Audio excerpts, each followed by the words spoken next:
The Hoffman Show on the Team 980, always live as well on the free Odyssey app and streaming live on YouTube at the Team 980. And joining us now is my friend Mike Renner.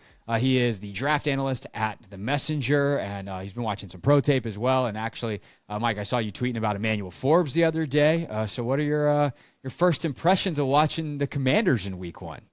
Man, I was impressed with Forbes. Now, maybe the rest of the Commanders had some issues elsewhere, but I think he's going to be, at minimum, a playmaker. You know, at minimum, a guy who's breaking up passes, picking off passes on a near weekly basis, based off of what I saw on tape, because that's just how he sees the game. That's how athletic he is. The clip I tweeted out was his pass breakup guarding Michael Wilson, where just like his acceleration, when he wants to go somewhere, is on the level that like the elites in the NFL have, right? Like you got to be able to, that's why NFL drafts athletes at that position. You got to be able to cover some ground, and boy, can he cover some ground. So excited to see what he does going forward this season.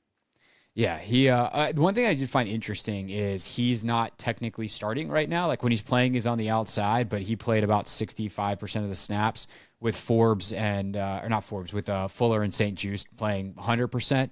How, when you watch rookies around the league, like how many of them are getting kind of woven in, first round guys are getting woven in at positions where you can rotate a little bit versus kind of just being thrown into the fire and saying, hey, you're a full-time starter?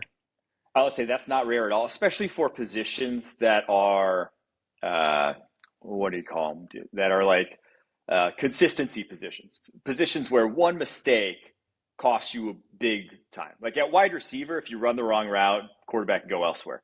If at cornerback you run the wrong coverage, you're getting targeted there, and that's a big play. You know, it's an 80-yard touchdown if you have a mental mistake, mess something up. So I think positions like that, offensive line, are some that you just get coaches hesitant to throw guys to the fire right away until you're for sure that they got it down pat, because, you know, Ron Rivera especially is the type of defense coordinator that's just like, he's assignments. And if you're not necessarily 100% feel good about a guy, which there's no shame in not being that, it's your first NFL game, then maybe you're just going to ease the guy in a little bit more than you would say, you know, second and third year guys.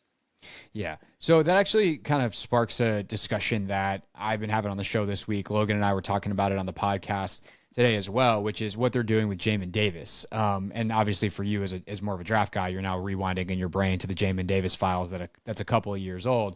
But I think it's pretty, I don't know, interesting is the kind way. I think it's a poor decision, if I'm being more blunt about it, that they are not getting him on the field at 100% of snaps, that they have Cody Barton, who they signed in the offseason from Seattle, and they're playing him 100% of the snaps in Week 1 when he's not playing as well. And they used a first-round pick on Jamin Davis 3 years ago.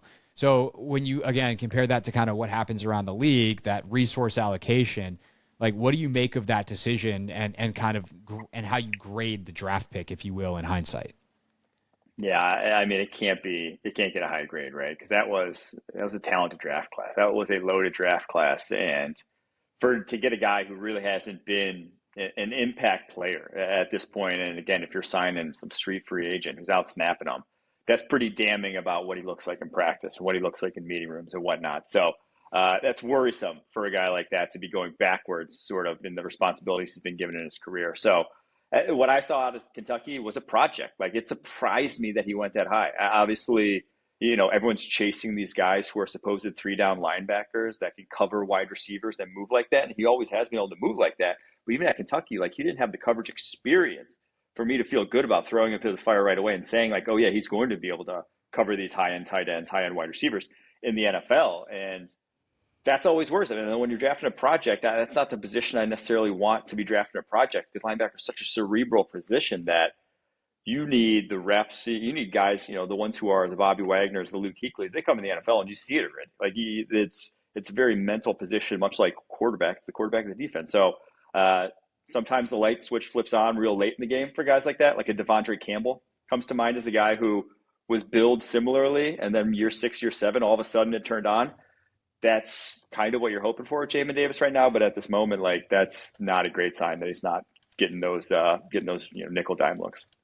Yeah, it is weird, especially because he's playing better, and he played well at the end of last year. And it's just like, all right, well, like you said, is it meeting rooms? Is it practice? Is he better because he's in the box, like, you know, in the proverbial box, not in the box from a football sense?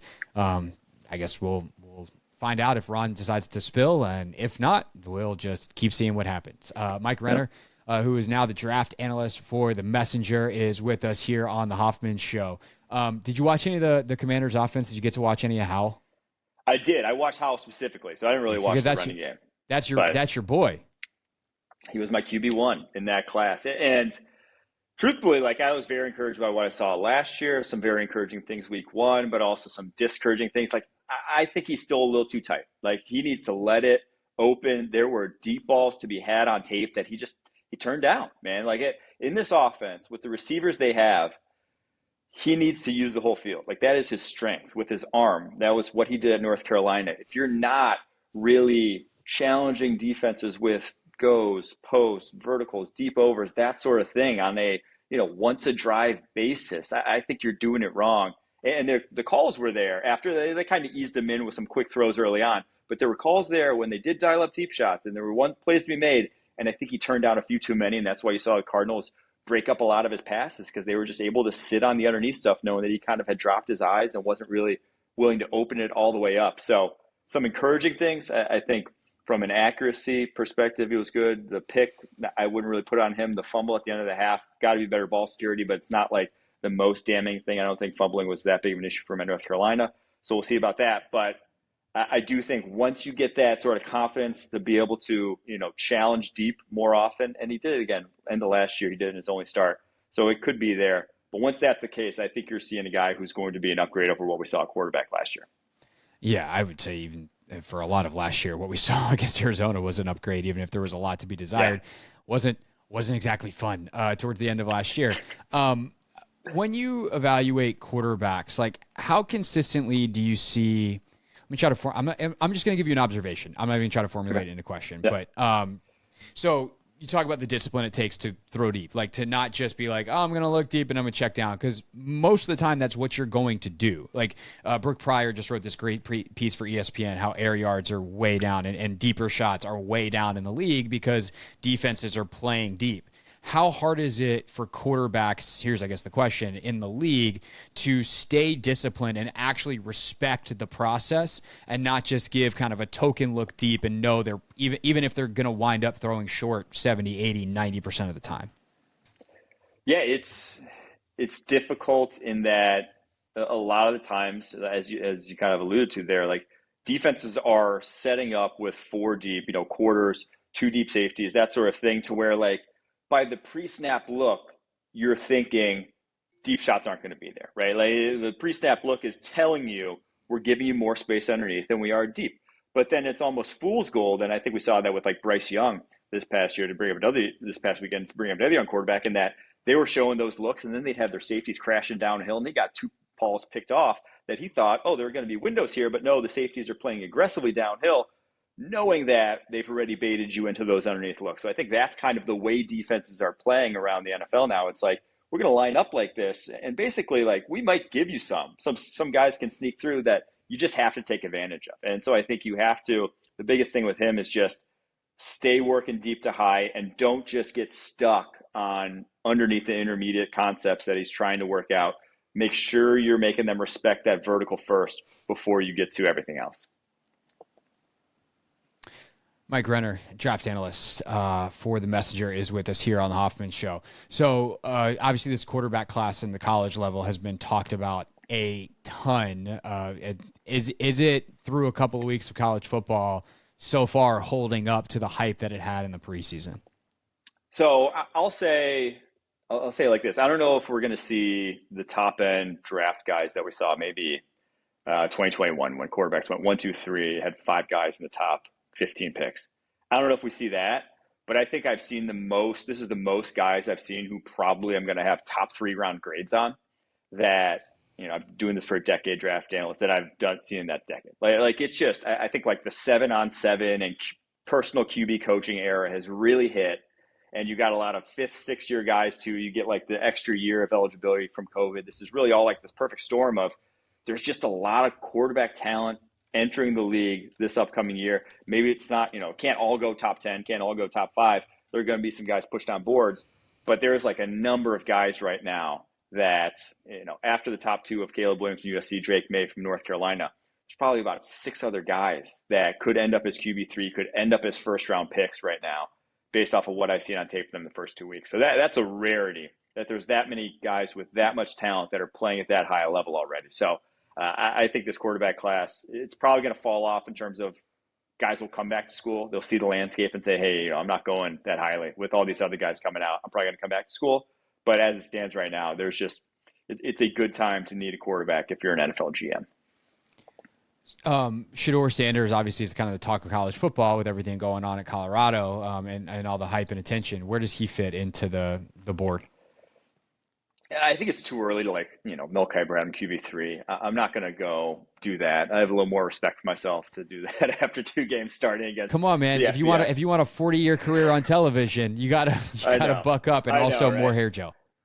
I was like, man, was Mel always like this, or did he fall victim to social pressure nowadays to get that hot take out there? But he has played well enough to warrant that conversation. Off there, I'll just say that 2 weeks. He has played well enough to warrant that kind of conversation. Now, the defenses he's faced aren't going to be close to what the NFL defenses are, and I think there's still a lot to be proven in his game. But the man has, I'm in awe of his fundamentals. He's so fundamentally sound for a junior quarterback. He does a lot of the little things well about the position, and then he's very gifted passer as well. He's got an NFL caliber arm. He's got real mobility to create, and he's more of a creator than a pure runner. He breaks pockets, he gets out of trouble to then keep his eyes downfield and make plays outside the pocket. So big fan of what he's shown. We're going to see, though, USC, Pac-12 schedule, there's some real teams in that conference this year. So I think that's when it'll really, we'll really get a handle on how good Shadeur is as a prospect. And truthfully, I don't even think he's coming out.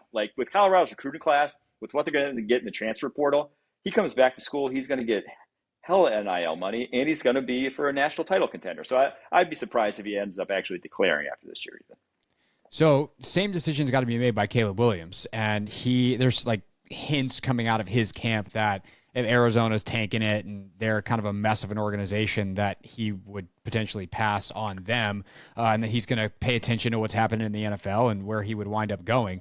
The crazy thing is he's arguably the best prospect since Andrew Luck, and people tend to forget Luck did the same thing. In 2011, he decided not to come out and go to Carolina, who wound up taking Cam Newton. Oh, how different our lives would be with Ron Rivera if he had Andrew Luck, et cetera, et cetera.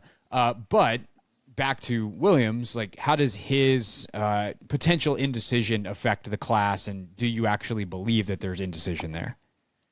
I could see it, and because one, Arizona is and has been that bad, right? They truly have, from top down management organizationally, been a dumpster fire for the past, ever since Bruce Arians left, and even there were some, some hints of it even when he was there. So it's just, I can see that. Now, if I were him, I'd be more likely to pull an Eli Manning than I would Andrew Luck, which was, when Eli came out, who was it? It was the Chargers that had the #1 overall pick, and he just said, I'm not going to go play for you. You can draft me. I'm not going to go play for you. I'd be much more likely to do that if I'm Caleb Williams than come back to school. But with NIL money, it is a real conversation, but the money in the NFL with the quarterbacks you're getting right now, it pales in comparison what his second contract will be to what he could get in NIL. So if I were advising him, I'd probably say, even if Arizona's got them 1 pick, come out, say you're not going to play for them, though, if that really is how you feel. All right, who's your favorite play, early, this is Mike Renner's guy, favorite player? I think this class, one I'll just say is awesome. This is going to be, I think, one of the best draft classes that I've ever seen. 2021 was probably the best up to date in terms of just top-end talent. I think it's born out in the NFL. This one's going to have that much top-end talent, but then also be deeper, I think it could be. But the guy I keep going back to that I just think is ridiculously good and ridiculously all-around players, Cooper DeJean, Iowa defensive back. He's played slot. He's played safety there. He's played outside corner. He's 6'1", 210, and he reminds me almost of Jamal Adams, in that he's just, whatever he wants to do on a football field, he's usually pretty good at it. And now Jamal Adams with injuries and whatnot maybe isn't Jamal Adams we saw with the Jets, but I just love to watch guys like that play the game of football who are just so supremely gifted at everything they do that he's just going to be a good NFL player. So that's the guy I'd probably hang my hat on right now is Cooper DeJean. Nice. Love it. All right. So that's the list. Write that name down. Watch some Iowa football, and we'll revisit later in the year. Mike Renner, you can read him at The Messenger. He's their lead draft analyst. Always good to chat, my friend, and hopefully I'll see you here about a month from now in D.C. For sure, Craig. Thanks for having me on, man. We'll do. Hey, this is DA, and you're listening to The Hoffman Show on the Team 980 and the Odyssey app.